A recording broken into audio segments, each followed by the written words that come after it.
গত ৫ আগস্ট শেখ হাসিনার ভারতে পলায়নের পর নানাভাবে দেশ ছেড়েছেন আওয়ামী লীগের অনেক শীর্ষ নেতাসহ গত সরকারের অনেক প্রশাসনিক কর্তা। এই তালিকায় সর্বশেষ নাম সাবেক রাষ্ট্রপতি ও আওয়ামী লীগ নেতা আব্দুল হামিদ।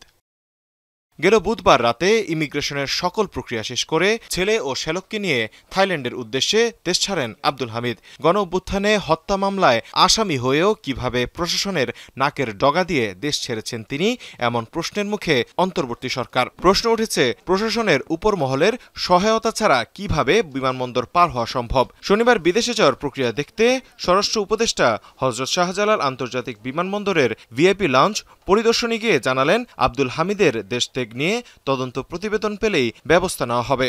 এই পরিস্থিতির জন্য যারা দায়ী, এই জন্য কিন্তু আমি কয়েকজন আপনারা জানেন যে কি করা হয়েছে, সাসপেন্ড করা হয়েছে, কাউরে অ্যাটাচ করা হয়েছে এবং একটা ইনকোয়ারি কমিটি করা হয়েছে।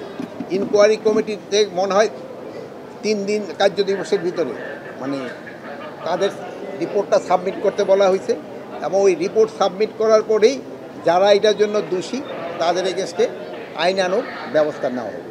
এদিকে 9 মাসেও আওয়ামী নেতাদের পালিয়ে যাওয়া বন্ধ না করতে পারায় ক্ষোভে আবারও মাঠে গণঅভ্যুত্থানে অংশগ্রহণকারীরা। আওয়ামী লীগের বিচার ও নিষিদ্ধ না হওয়া পর্যন্ত মাঠে থাকার ঘোষণা তাদের। তবে আন্দোলনকারীদের দাবি যৌক্তিক উল্লেখ করে আন্দোলনকারীদের জনগণের ভোগান্তির বিষয়টি বিবেচনার আহ্বান জানান স্বরাষ্ট্র উপদেষ্টা। তাদের দাবি দেওয়াগুলি আমি অযৌক্তিক কারো বলবো না, তাদের যদি যৌক্তিক দাবি থাকে প্রপার জায়গায় করলে সবচেয়ে ভালো।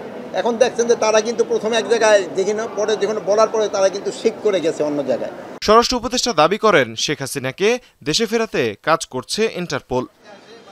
তৌহিদুল তারেক, এখন, ঢাকা। সানবিট সব দিবে সামাল।